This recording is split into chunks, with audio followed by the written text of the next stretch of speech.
Hello everyone, welcome. आज हम second week of February के प्रमुख अपडेट्स के बारे में बात करेंगे।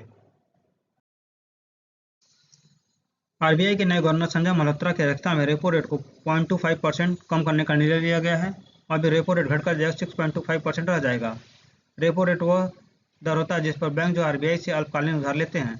इसका फायदा आम लोग को भी होगा, क्योंकि अब बैंक जो है किसी भी लोन की दरों में कटौती कर सकते हैं। नीट यूजी का आयोजन 4 मई को होगा। इस बार टोटल एमबीबीएस सीट 1,08,000 है, जिसमें 56,000 सरकारी सीट है और 52,000 प्राइवेट सीटें हैं। इस बार का पेपर जो है पेन एंड पेपर मोड पे होगा। दिल्ली में जो है भाजपा 27 साल के बाद सत्ता में वापसी कर रही है। इन्होंने 70 में 48 सीटें जीती हैं। अयोध्या के मिल्कीपुर सीट पे हुए उपचुनाव में भाजपा को जीत दर्ज मिली है।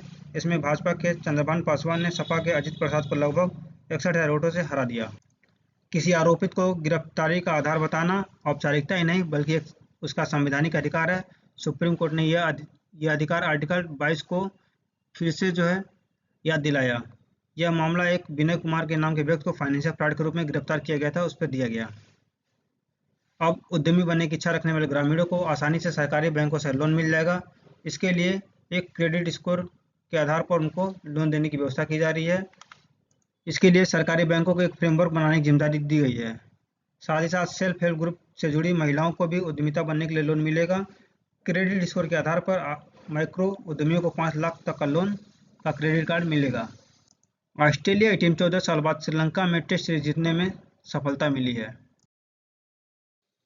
मणिपुर के मुख्यमंत्री एन बीरेन सिंह ने अपने पद से इस्तीफा दे दिया है। करीब 2 साल से लगातार चल रहे हिंसा के दबाव में उन्होंने इस्तीफा दे दिया तथा विपक्ष के लगातार दबाव तथा उनके खुद के विधायकों में असंतोष के कारण उन्होंने इस्तीफा दे दिया। भारत में हर 10 में से एक महिला को एंडोमेट्रियोसिस बीमारी से ग्रसित है। यह बांझपन का एक सबसे बड़ा कारण है। भारत में 4.2 करोड़ महिलाएं करीब इससे प्रभावित हैं और हम वैश्विक स्तर पर बात करें तो 24.7 करोड़ महिलाएं इस बीमारी से ग्रसित हैं। लंपी वायरस से मवेशियों को बचाने के लिए भारत ने दुनिया का पहला टीका तैयार कर लिया है। इसे हैदराबाद स्थित बायोटेक के बायोबेट कंपनी ने तैयार किया है, जिसे बायोलंपी वैक्सीन नाम दिया गया है। लंपी वायरस होने पर पशुओं में जो है के शरीर पे जो है चकत्ते चकत्ते हो जाते थे, जिससे उनकी बाद में मृत्यु होती थी। सुप्रीम कोर्ट ने चुनाव आयोग से ईवीएम की मेमोरी की प्रामाणिकता के लिए अपनाई जाने वाली प्रक्रिया को बताने को कहा है। ईवीएम की मेमोरी और माइक्रो कंट्रोलर के प्रामाणिकता और जांच की प्रक्रिया संबंधी दिशा निर्देश दिया है। इस मामले की पुनः सुनवाई जो है 3 मार्च को फिर से होगी। इंडिया एनर्जी वीक 2025 के उद्घाटन के अवसर पर प्रधानमंत्री मोदी ने कहा है कि ऊर्जा सेक्टर में बड़े बदलाव के लिए भारत तैयार हो गया है। उन्होंने कहा कि रिफाइनिंग क्षमता में इजाफा, पेट्रोल उत्पादों की खोज, एथेनॉल ब्लेंडिंग, ग्रीन हाइड्रोजन इत्यादि में और अधिक निवेश होगा। अगर हम कुछ फैक्ट की बात करें तो भारत की इकोनॉमी में जो है गैस की क्षमता 6.7% है, जिसको बढ़ा के 2030 तक 15% कर दिया जाएगा। भारत की रिफाइनिंग क्षमता लगातार 25 करोड़ टन है और 2 और रिफाइनरी स्थापित होंगी। 2030 तक जो है रिन्यूएबल ऊर्जा के क्षेत्र में क्षमता जो 5 लाख मेगावाट की हो जाएगी। ग्रीन हाइड्रोजन की क्षमता जो 50 लाख टन किया जा रहा है। ग्रीन हाइड्रोजन में 90 अरब डॉलर तथा रिफाइनिंग क्षमता में 30 अरब डॉलर 2030 तक निवेश होगा।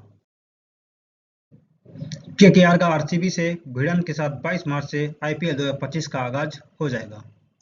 सुप्रीम कोर्ट ने राजनीतिक दलों से कहा कि चुनाव से पहले राजनीतिक दलों द्वारा दी जा रही रेवड़ियां, जिसे हम मुफ्त चीजें करते हैं, लोगों को अकर्मण्य बना रही हैं। जस्टिस बीआर गगोई और ऑस्टिन जॉर्ज मसीह के पीठ ने कहा कि लोग काम करने को तैयार नहीं है क्योंकि उनके पास मुफ्त राशन और पैसे मिल रहे हैं।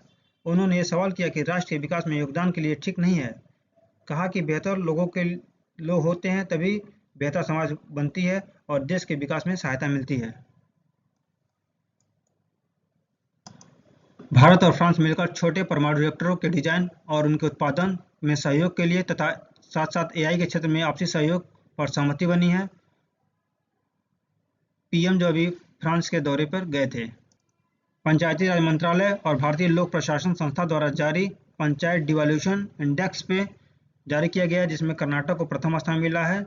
उसके बाद केरल है, देन तमिलनाडु, देन महाराष्ट्र और 5वें नंबर पर उत्तर प्रदेश रहा। ये जो है पंचायतों द्वारा किए गए कार्यों का उल्लेख करता है तथा उनमें कितनी विकास हुई उसके बारे में बताता है। इस माह खाद्य पदार्थों की खुदरा महंगाई 5 महीने के निचले स्तर पर पहुंच गई है, जो कि 4.31% रह गई है। Thank you so much for listening and stay tuned with me. Thank you so much.